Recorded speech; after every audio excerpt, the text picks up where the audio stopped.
Selamat pagi saudara, jumpa lagi di Sapa Bubble bersama saya Meta Janiarti. Saat ini di studio telah hadir narasumber kita dari Komisioner KPI Pusat, Bapak Muhammad Reza. Apa kabar Bapak Reza? Alhamdulillah sehat. Sehat selalu Bapak ya. Terima kasih Bapak atas kedatangannya di studio kami Pak. Baik. Ya, terima kasih. Untuk orang-orang Bangka Belitung, masyarakat Bangka Belitung mungkin bisa Bapak perkenalkan mengenai KPI dan apa fungsi serta tugasnya Pak? Komisi Penyiaran Indonesia itu adalah sebuah lembaga negara yang dibentuk berdasarkan Undang-Undang 32. Jadi adanya KPI ini karena ada Undang-Undang 32 tentang penyiaran tahun 2002. Tahun 2002. Ya. Jadi KPI itu ada untuk kemudian mengatur pelaksanaan penyelenggaraan penyiaran di Indonesia. Jadi di Indonesia itu ada dua lembaga yang mengatur. Dari negara itu untuk urusan administrasi dan teknis itu di Kominfo, dan penyelenggaraan penyiaran lainnya termasuk pengawasan isi siaran itu di Komisi Penyiaran Indonesia. Singkatnya seperti itu. Komisi Penyiaran Indonesia itu menjamin masyarakat di Indonesia itu memperoleh informasi yang layak dan benar sesuai dengan hak asasi manusia. Yang diawasi itu apa? Lembaga penyiaran. Oke, biar tidak salah ini. Lembaga penyiaran itu apa? Lembaga penyiaran itu TV dan radio. TV dan radio. Jadi terbatas di TV dan radio, begitu kata undang-undang.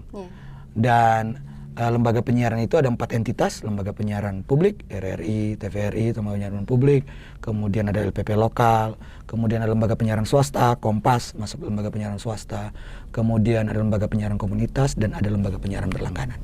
Ada 4 entitas TV dan radio. Seperti gitu. itu. Iya. Baik, jadi untuk concern bagi Komisioner KPI sendiri pada periode tahun 2019-2020 ini seperti apa Pak? Ya, kami concernnya pada karena sesuai tupoksi, kami adalah regulator yang diamanahkan tanggung jawab untuk mengatur penyelenggaraan penyiaran di Indonesia. Kami harus betul-betul memastikan bahwa informasi yang sampai kepada rakyat itu ada benar valid, benar, begitu, dan penyelenggaraan penyiaran di Indonesia sesuai dengan cita-cita dan arah penyiaran nasional. Sejauh ini seperti apa Pak?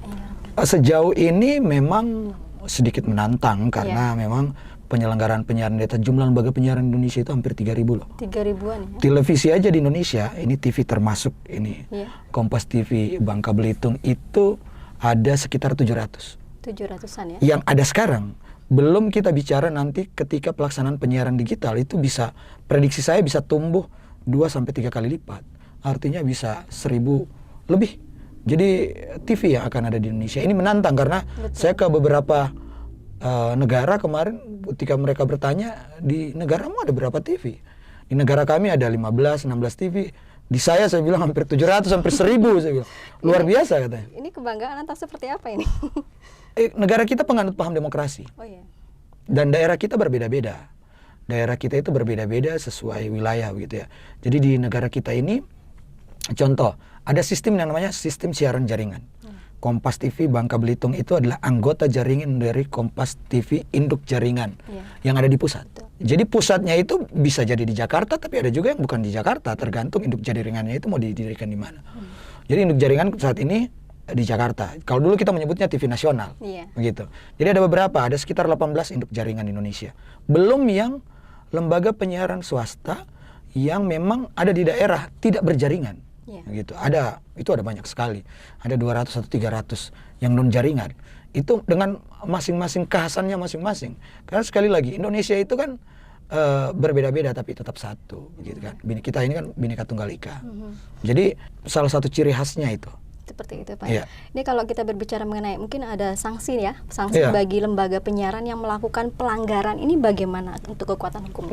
Sesuai dengan undang-undang, di KPI itu ada produk yang namanya P3SPS, Pedoman Perilaku Penyiaran dan Standar Program Siaran. Buku itu adalah buku sucinya TV. Jadi semua TV dan radio tidak boleh melanggar. Di situ itu berisi larangan begitu, petunjuk-petunjuk apa yang boleh, apa yang tidak boleh begitu. Ada di P3SPS KPI, dan itu yang menjadi pegangan dari semua lembaga penyiaran. Jadi misalnya tidak bisa menyiarkan kebohongan. Pasti tidak bisa. Di TV Anda tidak akan menemui orang menyatakan misalnya di sana ada keramaian, padahal tidak ada keramaian. Begitu seperti di media yang lain, begitu digabung-gabung gambarnya kemudian dikatakan padahal di TV nggak ada seperti itu. Makanya ketika Anda bertanya misalnya, hoax ada di TV nggak? Atau informasi yang palsu ada di TV nggak? Nggak ada, cenderung tidak ada. Bahwa kemudian ada kesalahan misalnya, tidak disamarkan anak yang menjadi korban misalnya. Oh, iya. Nah itu kan nggak boleh sebenarnya untuk melindungi anak tersebut dan keluarganya. Nah itu ada di P3 SPS. Nah kalau misalnya itu dilanggar maka ada tahapan sanksi. Tahapannya Sanksi seperti apa, Pak? dari sanksi administratif itu karena sanksi di Komisi Penyiaran Indonesia itu untuk lembaga penyiaran sanksinya bukan dalam sanksi pidana tapi sanksinya administratif. Misalnya ditegur tertulis.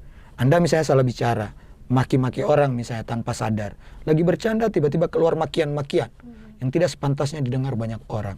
Bahkan di negara-negara maju saja nggak boleh Anda misalnya dikata-kata itu yang mereka sendiri, oh nggak boleh ya kita ngomong ini nggak boleh katanya. Itu mereka sadar bahwa itu tidak boleh. Anda keluar kata-kata itu, maka Anda kami sanksi, kami berikan teguran tertulis pertama. Tertulis. Anda melakukan lagi, kami berikan teguran tertulis kedua. Melakukan lagi, maka ada tahapan berikutnya, tahapan penghentian program, denda, hingga rekomendasi pencabutan izin. Begitu. Jadi kami itu bekerja setelah tayang. Nah ini kadang-kadang orang suka lupa. Betul. Ya itu yang harus di ini Pak. Bahwa Jelaskan. KPI itu bekerja setelah tayang. Iya. Ada pernah rame tuh, netizen rame. Ini kok KPI tidak tahu kalau si ini sinetron ini pelaku si sinetron ini begini sinetron. Dia belum tayang. Nanti setelah dia tayang, baru kemudian kami harus memberikan sanksi karena ada tayangannya sebagai bukti. Tapi ada kewajiban di undang-undang ketika masyarakat mengadukan kami harus meneruskan aduan. Misalnya tidak ada di P3 SPS, ya kan? Mereka mengadukan kami teruskan aduannya. Kami panggil lembaga penyiaran ini ada aduan seperti ini. Aduan seperti ini menurut undang-undang seperti ini.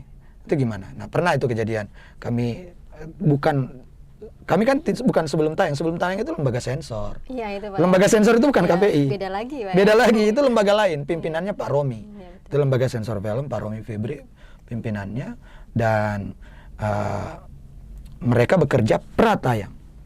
Begitu kalau KPI pasca tayang. Ya. Artinya memang mengevaluasi Pak ya setiap berita ataupun tayangan yang sudah ditayangkan baru bisa dikasihnya seperti apakah siaran itu layak atau tidak seperti Betul. itu ya. Baik, untuk Bapak Reza nanti selanjutnya kita akan berbicara mengenai ini ya Pak ya, hal-hal lain mungkin mengenai analog switch off atau ASO ya Pak ya. Iya. Nanti kita berbincang lebih dalam mengenai itu Pak ya di segmen selanjutnya. Baik. Baik, saudara tetap di Sapa Bubble setelah yang satu ini.